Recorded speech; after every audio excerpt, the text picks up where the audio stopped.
So why is that everybody is complaining about the brand new Sony RX1R III? In this video, we're going to be talking about that camera. We're going to be talking about where the best value with fixed cameras full frame is today, because the answer is going to surprise you. And also, we're going to be comparing this camera versus some of the other offerings out there. And I've been wanting to do this video for quite some time. Actually, the first day that this camera was announced, but I'm actually traveling in my well-deserved vacations right here in Switzerland, and I'll let you see a little bit here.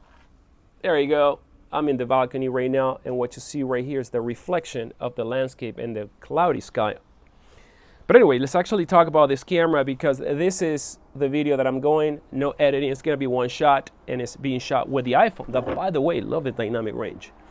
All right, so since that camera was released, the RX1R III, the only thing I've heard were pretty much bad comments from everybody.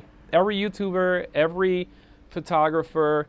Well, I wouldn't say that everyone commenting on the camera actually is someone that shoots a lot of photos every day. That's one thing that I have to mention, because a lot of the people complaining don't see a lot of photos in their social media. But anyway, that's going to be a conversation for another time.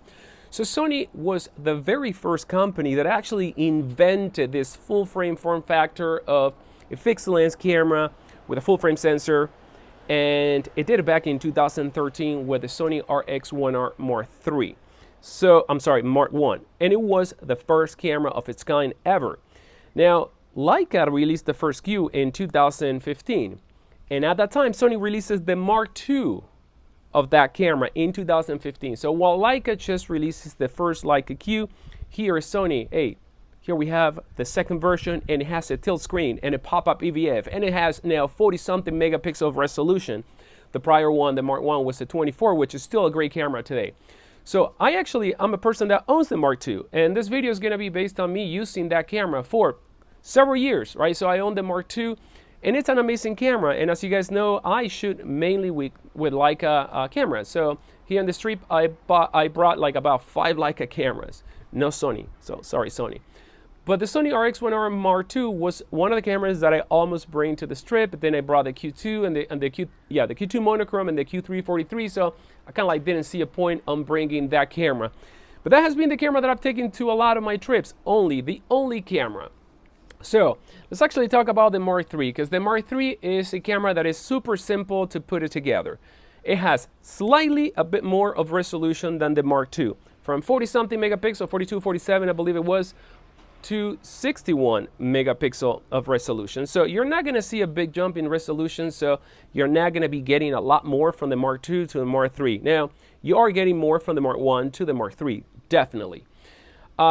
The other thing that we have a little bit better than the Mark II is going to be the 4K environment. You know, now you have 4K 10-bit 422, but it does it only at 4K up to 30p, whereas the Mark II has only full HD.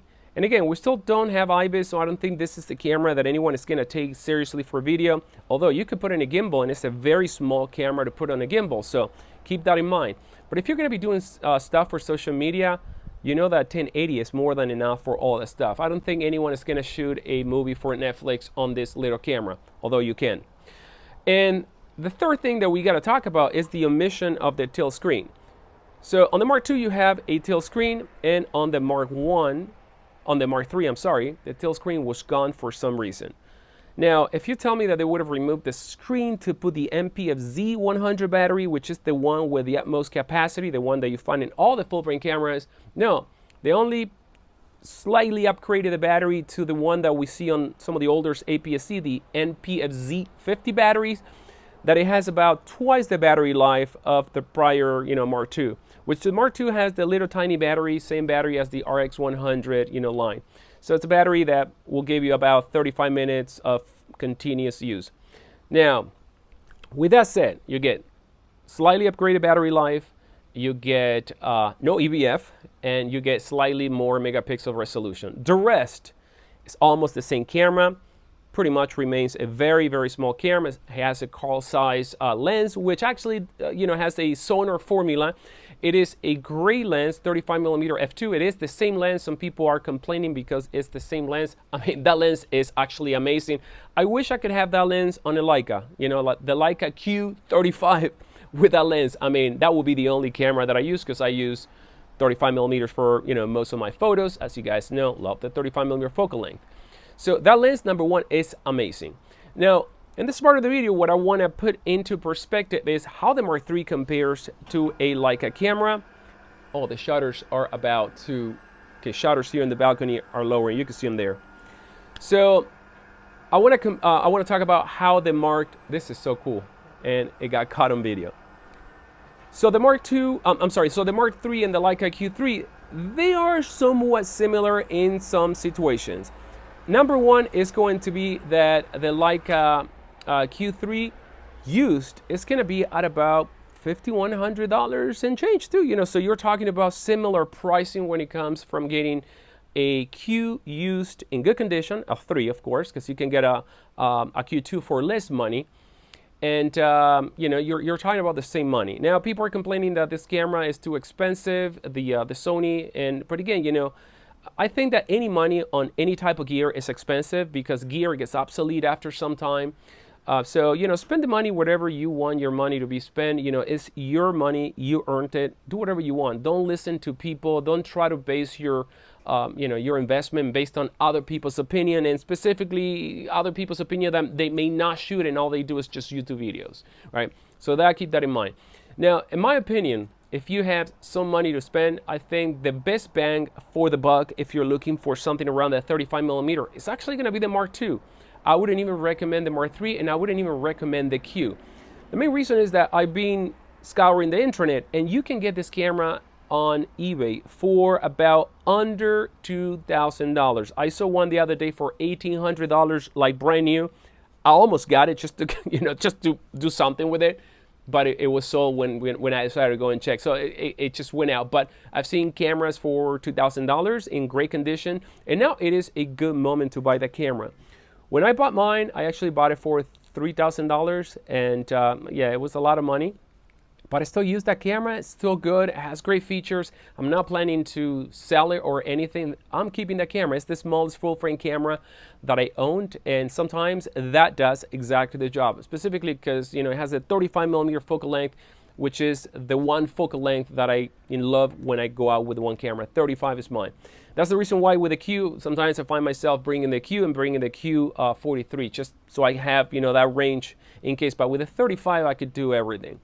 So yeah, so I think that if you are thinking about the $5,000 range and you been wanting to get a Leica, we'll probably just go the Leica route. I mean, the Leica, in my opinion, is going to be a better camera overall. It does have a tilt screen. It does have a lens that is amazing. Specifically, if you want something more towards the 50 or something more towards the 28, you have that option with Leica.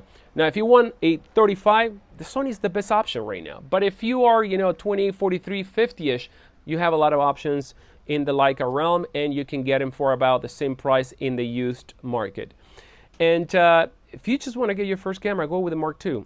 And if you want to get a killer deal, go with a Mark I. You know, if all you're going to be doing is taking photos, the same lens is the same lens on the 3 versions of the Sony. You're not getting anything better. 24 is more than enough, in my opinion, when you're talking about full frame sensor for, you know, gray light gathering quality. Now, I got to say that the Mark II produces amazing image quality. I think that the Mark I had a little bit of that green cast, but the Mark II produces amazing images, amazing images. And yes, you have some of the newer simulations on the Mark III, but at the end of the day, dump your photos in Lightroom, create your own preset, and be done. So just want to weigh in about this camera, guys. I was going to do a proper video, but there are so many videos done right now. I decided to make this one, kind of like my humble opinion, using tons of Leica cameras, owning the Mark II for several years, and shooting tons of pictures with that camera, and kind of like chip in on the where you should spend your money. Spend it whatever you want to spend it. Don't listen to anybody. All right, I'll see you guys.